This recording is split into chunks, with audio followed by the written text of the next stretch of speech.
Presenting the classics of Sam P. Chaladurai. Sam P. Chaladurai அவர்களின் போதனை களஞ்சியத்திலிருந்து.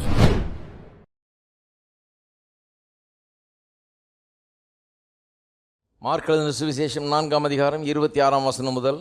பின்பு அவர் அவர்களை நோக்கி, தேவனுடைய ராஜ்யமானது ஒரு மனுஷன் நிலத்தில் விதையை விதைத்து இரவில் தூங்கி பகலில் விழித்திருக்க அவனுக்கு தெரியாத விதமாய் விதை முளைத்து பயிராகிறதுக்கு ஒப்பாயிருக்கிறது. எப்படி என்றால், நிலமானது முன்பு முளையும் பின்பு கதிரையும் கதிரிலே நிறைந்த தானியத்தையும் பலனாக தானாக கொடுக்கும். பயிர் விளைந்து அறுப்பு காலம் வந்த உடனே அறுக்கிறதுக்கு ஆட்களை அனுப்புகிறான் என்றார். இந்த ஓமை எதை பற்றியது? எப்படி எல்லாம் விதைத்து விளைந்து வருகிறது என்பதை பற்றிய ஓமை. இதுக்கு முன்னால் சொன்ன ஓமையோடு இது கனெக்டட் தான். அது எப்படி சில விதமான நிலங்களில் சில விதமான இருதயங்கள் பலன் கொடுக்காமல் போயிடுது. வசனம் விதைக்கப்பட்டால் கூட ஏன் பலன் இல்லாமல் போகுதுன்னு சொல்லி அந்த ஓமையில் பார்த்தோம். ஒரு நல்ல நிலத்தை பார்த்தோம், அதில் ஏன் பலன் உண்டாகிறதுன்றதையும் பார்த்தோம். இப்போ எப்படி அது ஏன் இது எப்படி பலன் உண்டாகிறது, எப்படி விதைத்து அது வளருகிறது, எப்படி பலனை தருகிறது, எப்படி ரிசல்ட்ஸ் உண்டாகிறது இந்த கிறிஸ்தவ வாழ்க்கையில் என்பதை பற்றி அதை குறித்த ஓமை இது. இதில் பல அம்சங்கள் உண்டு. ஒன்றுனா பார்ப்போம். முதல்ல வசனத்தை குறித்து சொல்லப்பட்டிருக்கிறது பொருந்தும். இங்கே 14ஆம் வசனத்தில் சொல்லப்பட்டிருக்கிறது, விதைக்கிறவன் வசனத்தை விதைக்க புறப்பட்டான். அப்போ வசனம் தான் விதை. அப்போ வசனம் தான் விதைன்னு சொன்னால், மனுஷன் நிலத்தில் விதையை விதைத்துன்னு சொல்கிறது இந்த இருதயமாகிய நிலத்தில் வசனத்தை விதைக்கிறத பற்றி இங்கே சொல்லியிருக்கிறது. அப்போ வசனம் தான் விதை. இந்த வசனமாகிய விதை இருதயமாகிய நிலத்தில் விதைக்கப்பட வேண்டும். இது ரொம்ப முக்கியமான ஒரு கருத்து. தேவனுடைய ராஜ்யம் இப்படி தான் வேலை செய்யுது. தேவனுடைய ராஜ்யம் வேறு விதமாக வேலை செய்கிறதில்ல. ஏதாவது ரிசல்ட் உண்டாகணுமா வாழ்க்கையில் பலன் உண்டாகணுமா? கிறிஸ்தவ ஜீவியம் என்கிறது பலன் கொடுக்குற ஒரு ஜீவியம். இது ஏதோ ஒரு கொள்கை நான் நம்புகிறேன் அப்படின்னு கிடையாது. இதன் மூலமாக வாழ்க்கையில் பலன் உண்டாகிறது, வாழ்க்கையில் வேலை செய்யுது. இதை நம்புகிறவர்களுக்கு இது ரட்சிப்புக்கு ஏதுவான தேவ பலனாக இருக்கிறது என்று வேதம் சொல்லுகிறது. சுவிசேஷம் என்பது ரட்சிப்புக்கு ஏதுவான தேவனுடைய பலன். ரட்சிப்புனா எல்லா கேடுகளிலிருந்தும் உங்களை விடுவிக்கக்கூடிய பலன் இதில் இருக்கிறது. நீங்கள் கேட்டுக்கொண்டிருக்கிறது வசனத்தில் இருக்கிறது. அப்போ இது ஏதோ ஒரு மதம் அல்ல, கொள்கை அல்ல, இதெல்லாம் நம்பிக்கிட்டு இதை நான் பிடிச்சிக்கிட்டேன் அப்படின்றது இல்லை. இது நம்முடைய வாழ்க்கையில் பலன் கொடுக்கக்கூடிய ஒரு காரியம். அப்போ பலனை உண்டாக்குகிறது. இது இருதயத்தில் வசனம் விதைக்கப்படும் போது அதன் மூலமாக பலன் உண்டாகுது. இன்றைக்கு கிறிஸ்தவ மக்களுக்கு சொல்லுகிறேன், நான் இங்கே வந்திருக்கிறது பலன் உண்டாகுன்னு தான் வந்திருக்கீங்க. நீங்கள் சும்மா கோயிலுக்கு வந்துட்டு தலை காட்டு போன வந்தீங்க, பாஸ்டர் திருப்திப்படுத்தி போகிற வந்தீங்க, இல்லை கடவுளுக்கு அட்டண்டன்ஸ் கொடுத்துட்டு போகிறதுக்கு வந்திருக்கீங்களா? சிலர் அப்படி இருக்கிறாங்க. கடவுளுக்கே அட்டண்டன்ஸ் கொடுப்பாங்க. இவங்க கடவுளுக்கு தலையை காமிச்சிட்டு வந்துடுறேன், கடவுளுக்கு பெரிய உபகாரம் பண்ணுறதா நினைக்கிறாங்க சிலர். கிடையாது. உண்மையாக கிறிஸ்தவர்கள் சபைக்கு போகும்போது எதுக்காக போகிறாங்க? இந்த வசனத்தின் மூலமாக பலன் உண்டாகிறது என் வாழ்க்கையில். இதை கேட்டேன்னா, இது உள்ளே போச்சேன்னா பலனை உண்டு பண்ணும்ன்ற ஒரு நம்பிக்கை இருக்குது. ஒரு விவசாயியை போல் அவங்க விதைச்சா உண்டாகும். வசனம் விதைக்கப்படணும். அப்போ நான் எதுக்கு சபைக்கு போகிறேன்னா, இந்த வசனம் என் இருதயத்தில் விதைக்கப்படும்படியாக நான் சபைக்கு போகிறேன். ஏனென்றால் இது விதைக்கப்பட்டால் பலன் உண்டாகும், ரிசல்ட் உண்டாகும்.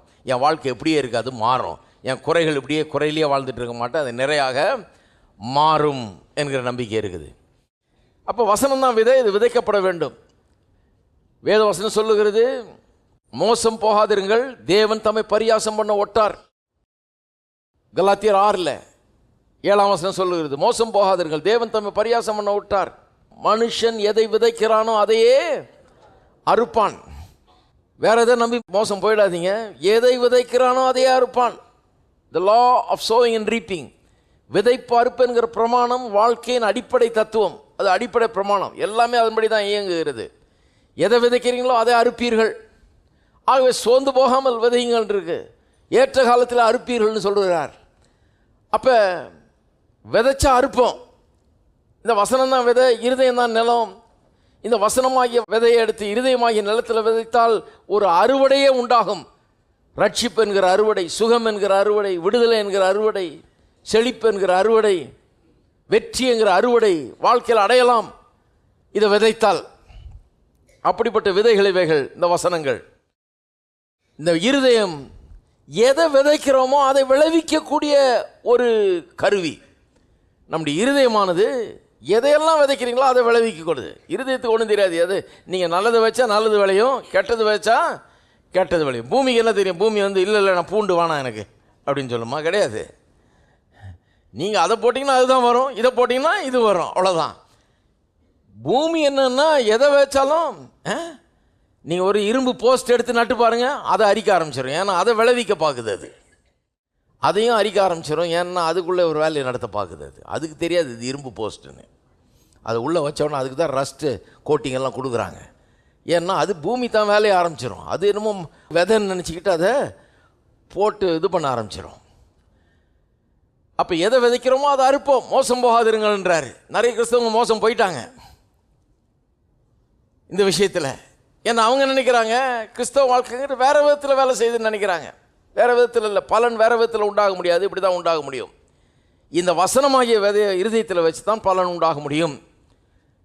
சிலர் நினைக்கிறாங்க வெறும் ஜெபம் பண்ணால் போதியா, ஜெபந்தான் முக்கியம். ஜெபம் முக்கியம்தான், ஆனால் அதை காட்டிலும் வசனம் முக்கியம். இருக்கீங்களா? அதை காட்டிலும் வசனம் முக்கியம். ஏன்னா இந்த தேவனுடைய ராஜ்யம் எப்படி நம்முடைய வாழ்க்கையில் வந்து நுழைந்து அது கிரியை செய்து காரியங்களை மாற்றப் போகிறது இந்த வசனத்தின் மூலமாக தான். சிலர் சொல்கிறாங்க உபவாசம் முக்கியம்யா. சரி இருக்கலாம், ஆனால் அதை காட்டிலும் இது முக்கியம். ஏன்னா இப்படி தான் அது வந்து வேலை செய்ய போகிறது. எதுக்கு உபவாசம் இருக்கிறோம்? இந்த வசனத்தை நல்லா உள்ளே வைக்கிறதுக்கு தான். இதை கொஞ்சம் நேரம் எடுத்து நல்லா உள்ள இருதயத்துக்குள்ளே செலுத்துறதுக்கு தான் உபவாசம் இருக்கிற மொழிய. வெறும் உபவாசத்தினால இது நடந்துடாது. உபவாசம் நம்ம உண்ணாவிரத போராட்டமா? கடவுள்கிட்ட போய்கிட்டு இதை செய்யலைன்னா நான் சாப்பிட மாட்டேன், சாவேனாக்கோன்னு கற்று சொல்ல ரெடி வான்றுவார். உபவாசத்துக்கெல்லாம் அர்த்தம் இருக்குது பாருங்க. அப்போ தேவனுடைய ராஜ்யம் எப்படி வேலை செய்யுதுன்னு பார்க்கணும். சும்மா அதையும் இதையும் நினச்சிட்டு இருக்கக்கூடாது. அது மூலமாக வேலை செஞ்சிடும். 4 நாள் உபவாசம் இருந்தால் சரியா போடு, 7 நாள் உபவாசம் இருந்தால் சரி, 7 நாள் முடியல 21 நாள் போடு, 21 நாள் முடியல 41 நாள் போடு, சரியாயிடும். அதுவும் முடியலன்னா தண்ணி கூட குடிக்கக்கூடாது, எச்சையை கூட முழுங்கக்கூடாது. ஒருத்தர் சொல்கிறாரு எச்சையை கூட முழுங்கக்கூடாது. அப்பா என்ன சாதிக்க போகிறாருன்னு தெரியல எனக்கு. இவரை முழுங்கிடும் அது. இப்படியெல்லாம் பண்ணுறாங்க. ஆனால் என்னன்னு புரிஞ்சுக்கிறது இல்லை. எப்படி சொல்லியிருக்கிறாரோ அதை புரிஞ்சுக்கிறது இல்லை. இவங்க பாட்டுக்கு ஏதாவது ஒன்று சகட்டு மேனிக்கு அடிக்கிறது. உபவாசம்னா அது லைனில் நிறைய பேர் போய்ட்டுருக்கிறது, இன்னொரு லைனில் இன்னும் கொஞ்சம் பேர் போய்ட்டுருக்கிறது. இவர் என்ன சொல்கிறாருன்றதை கவனிக்கிறது. அவர் சொல்கிறார் தேவனுடைய ராஜ்யம் இப்படி தான் வேலை செய்யுது. வசனத்தை இருதயத்தில் விதைச்சாதான் அது விளையும், அப்படித்தான் ரிசல்ட் உண்டாகுன்றார். மீதியெல்லாம் இதுக்கு சப்போர்ட் பண்ணுறதுக்கு தான். மீதி ஜபம் உபவாசம் எல்லாம் வந்து இதை எஃபெக்டிவாக பண்ணுறதுக்காக தான் வழியை ஒழிய அது வழியாக ஒன்றும் உண்டாகிறது இல்லை. இதுதான் முக்கியம் அப்படிங்கிறார். அப்போ இதில் என்னென்ன வசனம் விதைச்சா விளையுன்றது மட்டும் இல்லை, எதை விதைக்கிறோமோ அதை விளைவிக்கக்கூடிய ஒரு வாய்ப்பு இங்கே இருக்கிறது. இந்த வசனங்கள் அப்படிப்பட்டது. சுகம் வேணுமா சுகத்தை விளைவிக்க முடியும், வெற்றி வேணுமா வெற்றியை விளைவிக்க முடியும், சமாதானம் வேணுமா சமாதானத்தை விளைவிக்க முடியும், குடும்ப நல்வாழ்வு வேணுமா அதை விளைவிக்க முடியும். என்ன வேணும் உங்களுக்கு? அதற்கேற்ற வசனங்களை எடுத்து அதை இருதயத்தில் விதைத்தால் அதற்கேற்ற ஒரு அறுவடை உண்டாகும். எதை விதைக்கிறானோ மனுஷன் அதையே அறுப்பான். ஒன்றை வச்சுட்டு இன்னொன்று அறுக்க முடியாது. எது வேணுமோ அதுக்கேற்ற வசனங்களை எடுத்து அதை விதைச்சு அதை அறுக்கலாம். உங்களுக்கு என்ன வேணும் அதை விளைவிக்கலாம். இன்னொன்று எவ்வளோ வேணுமோ அவ்வளோ விளைவிக்கலாம். விவசாயி கேட்டிங்கன்னா சொல்லுவாங்க எவ்வளோ வேணும் உங்களுக்கு அவ்வளோ விளைவிக்கலாம். நீங்கள் எவ்வளோ சமாதானத்தை பெறலாம், எவ்வளோ சுகத்தை பெறலாம், எவ்வளோ வெற்றியை பெறலாம், எவ்வளோ முன்னேற்றத்தை அடையலாங்கிறது எவ்வளவு இதை விதைக்கிறீங்களோ அதை பொறுத்து தான் இருக்குது. கர்த்தர் வந்து அவனுக்கு ஒருத்தர் சொல்கிறாரு பாருங்க, ஒரு பிரசங்கர் சொல்கிறாரு என்கிட்ட, நாய்க்கு வால் அளந்து வச்ச மாதிரி கடவுள் எல்லாருக்கும் அளந்து வச்சுட்டாரு. அப்போ நான் பைபிள் படித்த பிரயோஜனம் இல்லை. அந்த வால் எவ்வளோ சைஸ்ன்றது பெரிய வெளிப்பாடு உண்டாகணும் எனக்கு என்ன வால் வச்சுருக்காரு அவர். ஆண்டவரே என்ன சைஸ்ன்னு ஜெபம் பண்ணிட்டு இருக்க வேண்டியது தான். என் சைஸ் என்ன 4 இன்ச்சா 6 இன்ச்சா? என்ன வால் எனக்கு நல்ல நீளமாக கொடுத்துருக்கிறீரா சின்னதாக கொடுத்துருக்கிறீரா? எப்படி பாருங்க, கர்த்தர் வால் அளந்து வைக்கலைங்க. வாழந்து வைக்கல. கர்த்தர் சொல்ல உன்னுடைய விசுவாசத்தின்படியே உனக்கு ஆக கிடவுதுன்ட்டாரு. லிமிட் அவர் வைக்கல, அவர் எல்லை கூட போடல, அவர் இவ்வளவுதான் இதுக்கு மேலே இல்லைன்னு சொல்லல. நீ எவ்வளவு விசுவாசிக்கிறியோ அவ்வளவு அப்படின்னு அப்படி தான் கொண்டு போகிறார் கர்த்தர். அப்போ எவ்வளவு எனக்கு வேணுமோ அவ்வளவு விதைக்கலாம், அவ்வளவு பலனை பெறலாம். எதை விதைக்கிறனோ அதை அறுக்கலாம், எவ்வளவு வேணுமோ அதை பெற்றுக்கொள்ளலாம். இதுதான் இந்த வசனத்தினுடைய மேன்மை. விதைக்காமல் ஒன்றுமே நடக்கவே நடக்காது. இந்த கிறிஸ்தவ வாழ்க்கையில் வசனத்தை விதைக்காமல், இருதயத்தில் விதைக்காமல் ஒன்றுமே நடக்கிறது இல்லை. இதுதான் key to Christian life and growth. இதுதான் கிறிஸ்தவ வாழ்க்கைக்கும் வளர்ச்சிக்கும் திறவுகோலாய் இருக்கிறது. சரி, இப்போ வசனத்தை விதைக்கணும்னா விதை இல்லாத விவசாயி என்ன பண்ணுவான் சொல்லுங்க பார்ப்போம். விதை இல்லாத விவசாயி என்ன பண்ணுவான்? விதை எங்கே கிடைக்குமோ அங்கே போய் விதையை வாங்கி கொண்டு வருவான். கடைக்கு போய் விதையை வாங்குகிறான். கடையில் விதையை பேக்கெட்டில் போட்டு வியாபாரம் பண்ணுறாங்க. இதை வாங்கி கொண்டு வந்து தான் விவசாயி என்ன பண்ணுறான்? விதைக்கிறான். அப்போ வசனம் விதைனா நம்ம போய் விதையை எங்கே வாங்குகிறோம்? இங்கே வேத வசனத்தில் தான் விதை இருக்குது. இந்த வேத வசனம் விதைகள். இந்த வசனங்கள் என்ன? விதைகள். இந்த கடைக்கு போய் விதையை வாங்குறான் பாருங்க, அவன் ஷெல்ஃபில் வச்சுருக்கான் விதையை. ஆனால் அந்த ஷெல்ஃபும் அந்த கடையும் இந்த விதை இருக்க வேண்டிய இடம் இல்லை. That is not the perfect environment for the seed. விதை இருக்க வேண்டிய இடம் அந்த ஷெல்ஃப் இல்லை, அந்த கடை இல்லை. விதை இருக்க வேண்டிய இடம் இங்கே நிலம். அப்போ ஏன் ஷெல்ஃபில் வச்சுருக்காங்க? நீங்கள் வந்து வாங்கிட்டு போய் உங்கள் நிலத்தில் போடுவீங்கன்னு வச்சுருக்காங்க. அப்போ பைபிள் அப்படி தான். இந்த வசனம் இருக்க வேண்டிய இடம் இங்கே இல்லை, அது எங்கே? இங்கே இருக்கணும். அப்போ எதுக்கு இங்கே வச்சுருக்கிறாங்க? நீங்கள் அதை எடுத்து வாசித்து அறிக்கை செய்து இங்கே போடுவீங்கன்ற எண்ணத்தில் இங்கே வச்சுருக்கிறாங்க. சொன்னேன் இல்லையா, ஒரு அம்மா படுத்துக்கிட்டு பாயில் சுற்றிலும் பைபிள், சர்ச்சு, பாட்டு புஸ்தகம், ஜப எண்ணெய், ஜப தண்ணி எல்லாத்தையும் பாயை சுற்றி வச்சுருக்குதான். ஏன்னா காற்று கருப்பு அண்டாதபடிக்கு. அப்புறம் அண்டிடுச்சுன்னா என்ன கேள்வினா, இந்த பைபிள் எத்தனை பைபிள் வச்சுருந்தீங்க, அதுக்கு நடுவில் பூந்து சாத்தான் வந்துட்டானே எப்படின்னு. சாத்தானுக்கு தெரியும் இத்தனை பைபிள் இருக்குது சுற்றியில், ஆனால் சுத்தமாக அறிவே இல்லைன்னு தெரியும் அவனுக்கு. இதை பற்றி எந்த அறிவும் இல்லைங்கிறது நல்லா தெரியும் அவனுக்கு. ஒன்றுன்னா 7 வரும் பிசாசு. அப்புறம் எப்படி வந்தான் பிரதர்? நான் ஜப தண்ணி வச்சுருந்தேன், ஜப எண்ணெய் வச்சுருந்தேன், இதெல்லாம் எங்கே சொல்லியிருக்கு பைபிளில்? ஹலோ, பைபிளில் என்ன சொல்லியிருக்கு? இயேசு சொல்கிறார், காது உள்ளவன் கேட்க கடவன். நல்லா சொன்னார். காது இருக்குது, பிரயோஜனமே இல்லை நிறைய கிறிஸ்தவர்களுக்கு. கேட்குற காதே கிடையாது, கேட்காத காது, கேட்காது.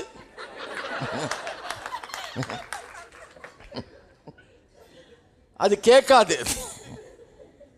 என்னத்தை தான் கேட்பாங்களோ தெரியல, கேட்குறதே கிடையாது. பாருங்க, கேட்காம அவங்க பாட்டு எங்கேருந்து பிடிச்சாங்கன்னு தெரியல. இந்த உபதேசங்கள்லாம் எங்கேருந்தோ வந்து நுழைஞ்சிருச்சு பாருங்க. கிறிஸ்தவத்தில் நுழைஞ்சு போட்டு படாத பாடு படுத்திட்டு இருக்குது ஜனங்களை. எண்ணெயை வாங்குறதும், தண்ணியை வாங்குறதும், அதை வாங்குறதும், இதை மாட்டி வை, இதை தொங்க விடு, இதை பூசிக்க, இதை கழுத்தில் மாட்டிக்க, இதை கையில் மாட்டிக்க, என்ன பண்ணுவாங்க. ஆனால் இதை பிரசங்கம் பண்ண கேட்க சொல்லுங்க, அதுவா பிரதர்? அது என்னமோ பிரசங்கம் பிரதர். என்ன பண்ணுறது சொல்லுங்க இவங்கள? விதை இருக்க வேண்டிய இடம் ஷெல்ஃப் இல்லை, கடை இல்லை. கடையில் ஏன் வச்சுருக்கான்? நீங்கள் கொண்டு போய் உங்கள் நிலத்தில் விதைப்பீங்கன்னு தான் கடையில் வச்சு வித்துட்டு இருக்கிறான். பைபிளில் எதுக்கு வசனம் இருக்குது? நீங்கள் இதை எடுத்துகிட்டு போய் பாயை சுற்றி வைப்பீங்கன்னு இல்லை, உங்கள் ஷெல்ஃபில் வைப்பீங்கன்னு இல்லை, உங்கள் ஹாலில் வைப்பீங்கன்னு இல்லை, பைக்குள்ளே வைப்பீங்கன்னு இல்லை. அதெல்லாம் வசனம் இருக்க வேண்டிய இடம் இல்லைங்க. வசனம் இருக்கிறதுக்கு ஒரே இடம் தான் இருக்குது. அது எங்கே? இருதயம். உங்களுடைய இருதயம். உங்களுடைய இருதயமானது வசனத்துக்கென்றே செய்யப்பட்ட ஒரு நிலம் போல இருக்குது. உங்களுடைய இருதயத்தினுடைய பர்பஸ், நோக்கத்தை புரிந்து கொள்ளுங்கள். அது வசனத்துக்குன்னே இருக்குது அந்த இருதயம், வேற எதுக்காக இல்லைங்க. இந்த இருதயத்தில் மற்றதை போட்டு உழப்பிட்டு இருக்காதீங்க. வேற எதாக இருந்தால் தூக்கி எறிங்க. அதை இந்த இருதயம் எதுக்கு? டக்கு டக்கு டக்குன்னு அடிக்கிறதுக்கு இல்லை. இந்த இருதயம் எதுக்கு? இந்த வசனம் உள்ள போய் வேலை செய்யறதுக்கு, நீங்கள் விரும்பினதை உண்டாக்கி தருவதற்கு, நீங்கள் எதை விதைக்கிறீங்களோ அதை உங்களுக்கு அறுவடை செய்து தருவதற்கு, நீங்கள் என்ன பயிரிடுறீங்களோ அதை உங்களுக்கு உண்டாக்கி தருவதற்காக இந்த இருதயம் இருக்குது. இந்த இருதயம் காத்து கொண்டிருக்கிறது. நீங்கள் எதை விதைத்தாலும் அதை அறுக்கலாம். அப்படிப்பட்ட ஒரு காரியமாக இந்த இருதயத்தை அப்படிப்பட்ட நோக்கத்தோடு கர்த்தர் உண்டாக்கி வைத்திருக்கிறார். இருதயம் அப்படிப்பட்டது. இருக்கீங்களா? இருதயத்தை முதல்ல புரிஞ்சுக்கணும். இதுக்காக தான் இருதயம் இருக்குது. அதனால தான் சொல்லி இருதயத்தை எல்லா காவலோடும் காத்துக்கொள். வசனத்தை கண்டுபிடிக்கிறவனுக்கு உடலுக்கெல்லாம் அது ஆரோக்கியமாய் இருக்குது. இருதயத்தை எல்லா காவலோடும் காத்துக்கள். ஏன்னா அந்த இருதயம் வேறு எதுக்காவது இல்லை. கவலையும் பாரத்தையும் எல்லாத்தையும் போட்டு எல்லா கண்ணீரையும் எல்லாத்தையும் உள்ளே கொண்டாந்து வச்சுக்கிட்டு கதறிட்டு இருக்கிறதுக்காக இல்லை இருதயம். இது எதுக்காக? வசனத்தை கொண்டாந்து, கடவுளுடைய வார்த்தையை கொண்டாந்து உள்ளே வைத்து அதை பாதுகாத்து அதுக்கு தண்ணீர் பாய்ச்சி அதை பயிரிட்டு அதை விளைச்சலாக்குவதற்காக தான் இருதயம் கொடுக்கப்பட்டிருக்கிறது என்பதை நாம் புரிந்து கொள்ள வேணும். அப்போ விதை இருக்க வேண்டிய இடம் கடை இல்லை. அதுபோலவே இந்த வசனம் இருக்க வேண்டிய இடம் பைபிள் இல்லை. இந்த வசனம் இருக்க வேண்டிய இடம் நம்முடைய இருதயம். பைபிளை வாங்குங்க, பைபிளில் இருக்குது. அது ஏன் உங்களுக்காக அது வைக்கப்பட்டிருக்கு. நீங்கள் எடுத்து உங்களுடைய இருதயத்தில் வைக்க வேணும் என்று சொல்லி அது வைக்கப்பட்டிருக்கிறது. அப்போ பைபிளை கையில் வச்சுட்டு எல்லாம் பைபிள் எடுத்துகிட்டு வந்துருக்கீங்களா? வரும்போது பைபிளோட வந்துடணும். பைபிள் எடுத்துகிட்டு வந்துருக்கீங்களா? எல்லோரும் பைபிளை காமிங்க பார்ப்போம். சரி, இல்லாதவங்களாம் வாங்கிக்கங்க. ஏன்னா விவசாயி விதை இல்லாமல் இருக்கக்கூடாது. விவசாயிக்கு விதை இல்லாமல் இருக்கக்கூடாது. அப்புறம் விவசாயி என்ன? விதை ரொம்ப முக்கியம். இது இல்லாமல் வேறு ஒன்றும் பண்ண முடியாது. இது இல்லாமல் ஒன்றும் உண்டாக்க முடியாது. இது இல்லாமல் ஒன்றுத்தையும் பெற்றுக்கொள்ள முடியாது. இது இல்லாமல் ஒரு ரிசல்ட்டையும் அடைய முடியாது. அதனால் இது ரொம்ப முக்கியம். பாருங்கள், ரொம்ப முக்கியம். அது வாழ்க்கையிலேயே உடனே வாங்கணும். அது இன்னைக்கு கடை திறக்கலாம், நாளைக்கு வாங்கிடுங்க. உடனே போய் வாங்கி. இது விதைகள், பேக் ஆஃப் சீட்ஸ். இது விதைகள். அப்போ இந்த விதைகள் உங்களுக்கு என்னத்தை உண்டாக்கி தரக்கூடிய விதைகள் இவைகள் ரட்சிப்பை உண்டாக்கும், சுகத்தை உண்டாக்கும், வெற்றியை உண்டாக்கும், செழிப்பை உண்டாக்கும். உங்களுக்கு என்ன வேணுமோ அதையெல்லாம் உண்டாக்கும். இந்த ராஜ்யம் குறைவில்லாத ராஜ்யம். இந்த ராஜ்யம் அற்புதமான ராஜ்யம். இந்த ராஜ்யத்தில் இந்த ராஜா எந்த குறையுமே வைக்கிறது. எல்லா இதுக்கும் தந்துடுறாரு. அவர் வேண்டிய எல்லாத்தையும் தந்துடுறாரு. எப்படி தர்றாரு? இந்த விதை வடிவில் தான் தருகிறார். உங்களுக்கு என்ன வேணுமோ அதெல்லாம் இங்கே வைக்கப்பட்டிருக்கிறது. இதை எடுத்து இருதயத்தில் விதைச்சு அதன் மூலமாக தான் உங்களுக்கு தேவையான எல்லாம் உண்டாகிறது என்பதை நாம் புரிந்து கொள்ள வேண்டும். These are God seeds for a successful life. உங்களுடைய வெற்றிகரமான வாழ்க்கைக்கு தேவன் கொடுத்திருக்கும் விதைகள் இவைகள். உங்களுடைய எதிர்காலத்திற்கு தேவன் கொடுத்திருக்கிற விதைகள், உங்களுடைய எதிர்காலத்தை உண்டாக்கக்கூடிய விதைகள் இவைகள். பேதுரு இதை குறித்து சொல்லும்போது சொல்லுகிறார், இது அழிவில்லாத வித்து. இந்த அழிவில்லாத வித்தாகிய தேவனுடைய வசனத்தின் மூலமாய் நீங்கள் மறுபடியும் ஜனிப்பிக்கப்பட்டீர்கள் என்றாரு. 1 பேதுரு 1:23. அழிவில்லாத வித்தான் இது. அப்போ எது அழிந்து போனாலும் இது அழியாது. அப்பேற்பட்ட ஒரு பவர்ஃபுல் விதை இது ரட்சிப்பை மட்டும் எல்லாத்தையும் உண்டாக்குது. ரட்சிப்பையே இதுதான் உண்டாக்குது. நீங்கள் இது இல்லாமல் ரட்சிக்கப்படக்கூட முடியாது. ஆரம்பமே இதுதான். அப்புறம் வாழ்க்கையில் எல்லாமே இதுதான். சரி, முதல்ல இதுதான் விதை. இதை விதைச்சாதான் ஏதாவது உண்டாக முடியும். அப்படி தான் கிறிஸ்தவ வாழ்க்கையை டிசைன் பண்ணியிருக்கார் ஆண்டவர். அப்படி தான் இந்த ராஜ்யம் வேலை செய்து. இந்த ராஜா தம்முடைய சித்தத்தை இப்படி தான் இந்த உலகத்தில் நடப்பிக்கிறாரு. நம்முடைய குறைகள் எல்லாம் அவர் நிறைவாக்குவது இப்படி தான். இந்த ராஜா நம்முடைய தேவைகளெல்லாம் சந்திக்கிறது இப்படி தான். இந்த விதை இது மூலமாக தான். எதுக்கு எடுத்தாலும் இந்த விதையை தான் தர்றார். வசனத்தை அனுப்பி அவர்களை சொஸ்தமாக்கினார். மனுஷன் அப்பத்தினால் மாத்திரமல்ல, தேவனுடைய வாயிலிருந்து புறப்படுகிற ஒவ்வொரு வார்த்தையினாலும். எங்கேருந்து பிழைப்பு உண்டாகணும்? நிறைய பேர் பொழைப்பை கவனிக்கணுங்க. நாங்கள் அதுதான் கவனிச்சிட்டு இருக்கோம். இப்போது பிழைப்பு எங்கேருந்து உண்டாகுது?